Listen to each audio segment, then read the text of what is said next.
Bonjour, dans cette vidéo je vais vous parler des origines historiques de Noël.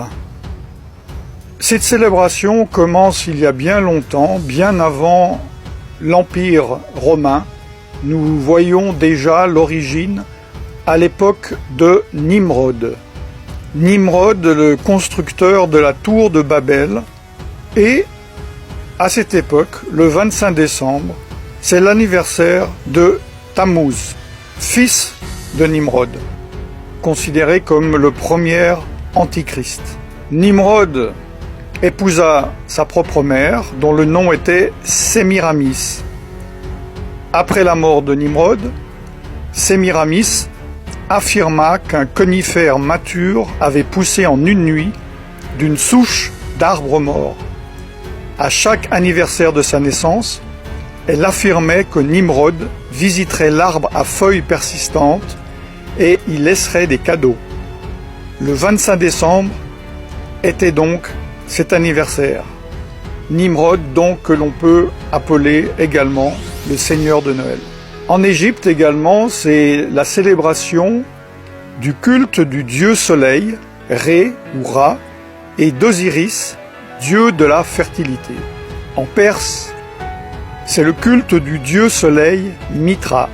En Grèce, c'est le culte du dieu soleil Hélios et de Dionysos, également dieu de la fertilité et du vin. À Rome, bien avant la naissance de Jésus-Christ, c'est le culte du Sol Invictus, le soleil invaincu. Dans d'autres cultures païennes, le 25 décembre, qui correspond au solstice d'hiver, célèbre la naissance de dieux païens comme Attis, Bacchus, Dionysos, Hélios, Horus, Mithras, Nimrod, Perséus, Sol Invictus, Tammuz. Et finalement, cette nouvelle idole, ce nouveau dieu récupéré par l'Empire romain, Jésus, qui fut rajouté et assimilé à ces cultes païens. L'Empire romain, culture païenne par excellence, avec sa religion panthéiste, l'adoration de nombreux dieux, célébrait les Saturnales. Que sont les Saturnales? Voici ce que dit l'encyclopédie Britannica. Dans l'Empire romain, les Saturnales étaient une fête de divertissement et d'échange de cadeaux. Le 25 décembre était également vu comme l'anniversaire du dieu Mitra, le soleil vertueux. À la nouvelle année romaine, les maisons étaient décorées de verdure et de lumière. Ces Saturnales étaient en l'honneur du dieu Saturne. C'est une divinité, une des divinités romaines, et de peur d'être détrôné par l'un de ses enfants, il dévora chacun d'eux à leur naissance. Il préside la période qui précède le solstice d'hiver, celle donc des Saturnales. Pendant le reste de l'année, c'est un Deus Otiosus, un dieu en sommeil, dont la statue est liée par des bandelettes, dont on ne le libère qu'au moment des Saturnales. Il a été assimilé par les anciens au titan grec Chronos, le dieu du temps. Saturne est un impulseur de biens, aspect que l'on retrouve dans les réjouissances et les cadeaux des Saturnales, des fêtes de divertissement et d'échange de cadeaux. Ces Saturnales étaient considérées comme joyeuses, car elles étaient pratiquées dans l'ivrognerie et la débauche. À la nouvelle année romaine, les maisons étaient décorées de verdure et de lumière.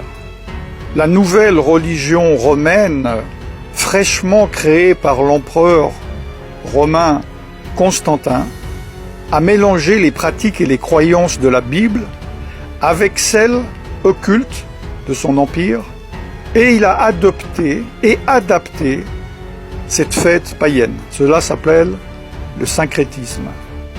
On m'a demandé des faits. Ce que je viens vous dire sont des faits. Voici d'autres faits. Noël, par exemple, a été illégal aux États-Unis d'Amérique jusqu'au XIXe siècle, étant considéré comme elle est, c'est-à-dire une ancienne fête païenne.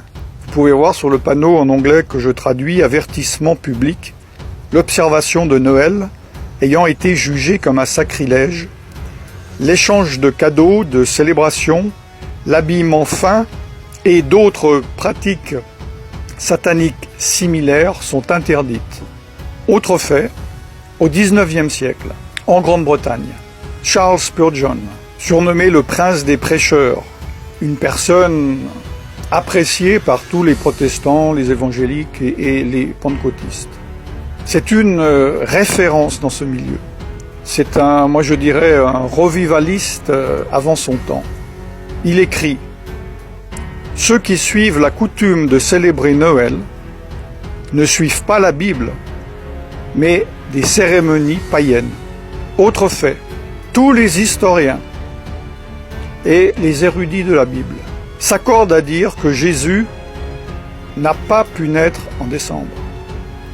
Il faisait trop froid en hiver, pour différentes raisons que j'ai déjà données dans d'autres vidéos. Plusieurs supposent qu'il soit né au début d'automne. Là, c'est la fin de l'année des récoltes, pendant la fête ordonnée par Dieu dans la Bible, nommée Sukkot, ou fête des tabernacles. La Bible est claire. Elle interdit la participation au culte païen, même si ceux-ci sont maquillés et décorés. Jérémie 10, 2 dit « N'apprenez point les façons de faire des païens. » Jésus lui-même a dit « Vous ignorez la loi de Dieu et observez la tradition des hommes. » Dans Marc chapitre 7, verset 8. Évidemment, un de mes versets favoris, « Mon peuple périt, faute de connaissance. » Osée chapitre 4, verset 6. Concernant certains aspects de Noël, prenons les décorations de Noël. Les décorations de Noël sont-ils dénuées de toute signification? Lesquels de ces symboles, à votre avis, sont païens? En fait, ils le sont tous. Par exemple, le hou est utilisé dans les rituels païens pour la fertilité. La décoration d'arbres est une tradition païenne de Babylone, puis de Rome, de l'Empire romain. Les cadeaux et les offrandes sont une tradition babylonienne. Le sapin est le symbole païen de la fertilité. Même les bûches de Noël, est une coutume païenne de sacrifice sur le bûcher. Venons-en au Père Noël, tellement aimé des petits et des grands. Le Père Noël est-il libre de toute religion? Beaucoup de personnes croient que le nom de Saint Nicolas se réfère à l'évêque de Nicolas de Myre. J'en ai déjà parlé dans d'autres vidéos. Mais les historiens déclarent que ce personnage est une pure légende. D'ailleurs, dans les années 70-70, le Concile Vatican II a formellement déclaré qu'aucun évêque de l'Église catholique romaine du nom de Nicolas n'avait jamais existé. En anglais, la langue la plus utilisée du monde, le Père Noël est appelé Santa Claus. Santa, dans les jeux ésotériques, est l'anagramme de Satan. Selon l'encyclopédie, le nom de Santa était le surnom pour le Nimrod, dont je vous ai parlé en Asie mineure, qui avait les caractéristiques d'avoir une longue barbe, une reine, pas la femme d'un roi, mais l'animal, sans oublier qu'il est né, comme je vous l'ai dit, le 25 décembre. Le Père Noël est connu dans notre culture comme étant éternel. Comme un Dieu, il connaît toutes nos actions. Comme un Dieu, il juge nos bonnes ou nos mauvaises actions. Il est donc représenté, sans que les personnes ne se rendent compte, comme étant omniscient, omniprésent et omnipotent. Ces qualités n'appartiennent qu'à Dieu lui seul. Les enfants prient Santa afin qu'ils obtiennent des cadeaux, des faveurs, des bénédictions, au lieu de prier Dieu. Comme j'espère vous le savez, le Père Noël, sous sa forme actuelle, joviale, obèse, a été créé de toutes pièces dans les années 30 par la société Coca-Cola pour vendre ses bouteilles de boissons. N'oubliez pas, chers frères et sœurs, que la parole de Dieu dit « Je suis l'Éternel votre Dieu, et tu n'auras pas d'autre Dieu que moi ». Exode chapitre 20, versets 2 à 3. Dieu également a fixé des fêtes. En tant que chrétien, vous pouvez très bien dire qu'elles ne sont pas applicables vu que vous êtes sous sous la nouvelle alliance. Je ne vais pas traiter de cela. Si vous ne comprenez pas les choses de Noël, vous ne comprenez pas encore ces choses. Mais Dieu, dans Lévitique, tout le chapitre 23, a parlé de ces fêtes, les temps que lui-même a fixés, son calendrier.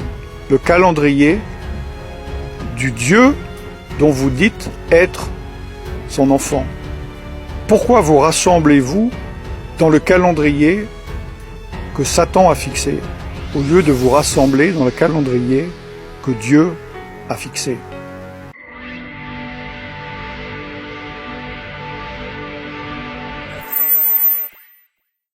Je vous laisse méditer là-dessus.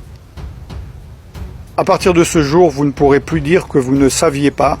Prenez vos responsabilités, priez et faites votre choix d'obéir à Dieu, de désobéir à Dieu, d'être bouillant, d'être froid ou d'être tiède. N'oubliez pas que Jésus vomira les tièdes de sa bouche. Je ne vous souhaite donc pas un joyeux Noël. Par contre, je vous bénis dans le nom tout-puissant de Yeshua Mashiach, Jésus-Christ de Nazareth, le Fils de Dieu, et je vous dis à très bientôt. Shalom.